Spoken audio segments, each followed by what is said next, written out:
Welcome everybody to the greatest event in Syracuse history.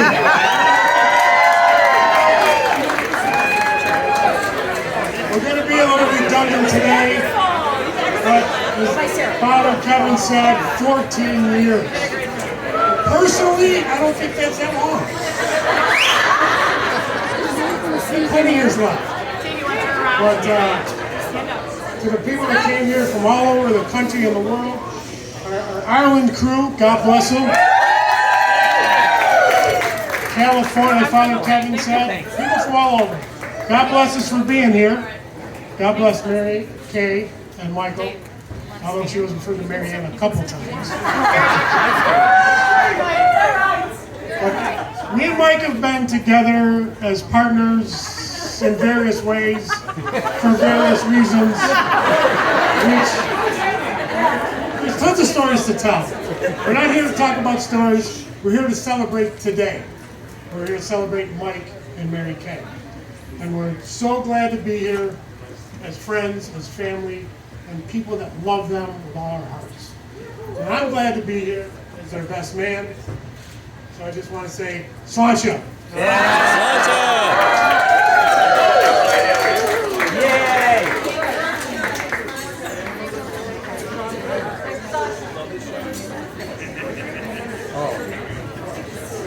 Paul Valentino probably made one of the biggest mistakes. You never give an Irish guy a microphone.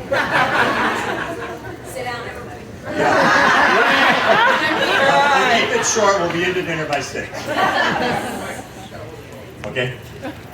2 years ago, we were at a wedding in the actually 3 years ago now, 2019. John and Tedessa McDonald, I believe they're here somewhere in the back there. And at that wedding was the first and only time I got to meet one of Mary Kay's cousins, Paul McDonald. Unfortunately, 10 months after that, Paul's life was taken from us very suddenly and way too young. But when we were at that wedding, I see John right out there in the center right now. And God bless him, they have a brand new baby, Connor, who's about a year old now, I believe. Well, as luck would have it, at that reception, Paul McDonald ended up sitting next to me.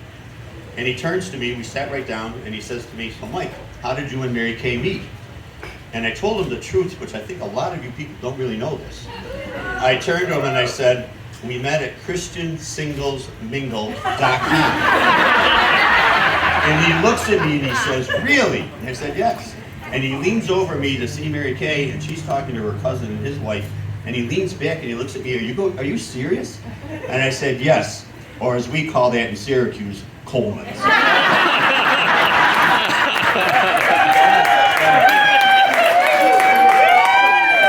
We're very honored today to have one of the descendants, Beth Coleman, one of the leaders of the family. Dennis Coleman is here running all this show. They've been a great family to us, close friends, and we just love what they're doing here today. They're doing a great job. And I'd be remiss too, as I'm talking about, all the people that are here that are special to us. It's no secret that if my dad was alive, he'd be my best man. Yeah. I miss him. But I'm very lucky to have my mom here, who is 92 years old. I'm sorry. And we also have some very distinguished people that came from a long way, like Brian was saying. And I think we're really honored too to have one of the oldest gentlemen here. He might even be the oldest guy, and we really appreciate it. We were happy he was able to make the trip, and that's Dan Jennings from Indiana.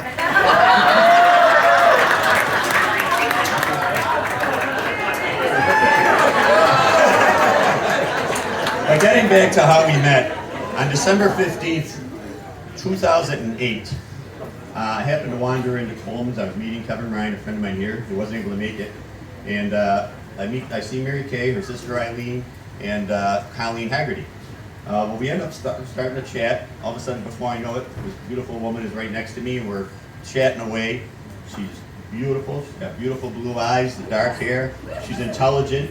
I'd give her a zing, and she'd zing me right back. And I remember at one point, this is a true story, she went to the ladies' room, and I was standing at the bar, and I looked up, and I said, "Okay, who up there is looking out for me?" And I thought about Jack Tighe, and I thought about my Uncle Dan. So When she came back, I was thinking about it and I thought, you know, this is a gift. At my age, this is a gift. A beautiful woman who's intelligent, and you know, it's an opportunity you can't pass up. I knew I had to act fast. And that's why a mere 14 years later, here we are.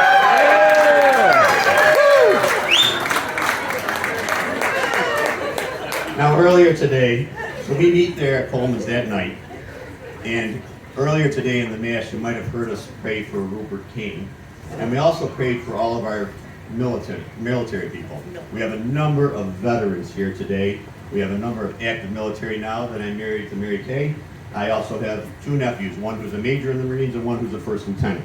And with all the veterans we have here, I'm very, very honored that to my left over here is Judge Norm Mordew, our top federal judge locally. He is a recipient of the Purple Heart, the Bronze Star, and our nation's second highest award, the Distinguished Service Cross. Norm and his beautiful wife, Chris, have been such good friends to me. They're like my older brother and sister, my mother and father are best friends combined. And I'm very happy to have them here. We prayed for Rupert King because Rupert King was a black gentleman that was born in London, England, and taught economics up at OCC. He was also my partner in my SU basketball tickets for 27 years. He's a great guy. Him and I have been at a basketball game. We end up down to Kitty Hoynes after the game to have an Irish breakfast, or as Rupert said, a British breakfast. And we had that, and who did we run into? Mary Kay. So of course I start chatting her up again. Rupert's right next to me. Later on that evening, when we go home, I have to strap Rupert into my car in the passenger seat. He was a big guy. I love the guy. I still think about him.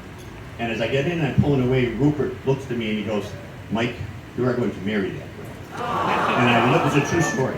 And I looked at him and I laughed and I said, "What did you say, Rupert?" And he goes, "That woman is going to be your wife. I just know it." That's a truth. So ladies and gentlemen, I'm very proud to say that just a little over 2 hours ago, Mary Kay and I made that prediction come true.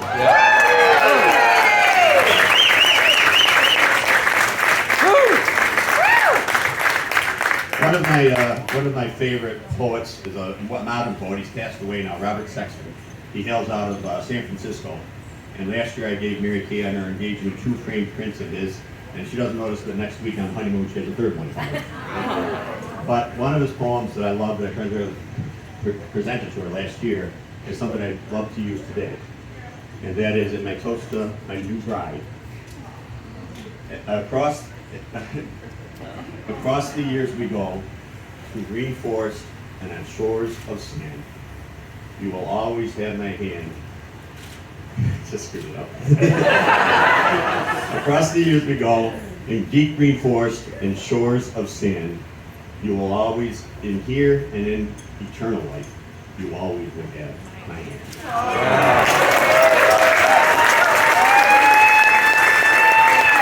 Ladies and gentlemen, I'd like to propose a toast to the bride. My wife, Mary Kay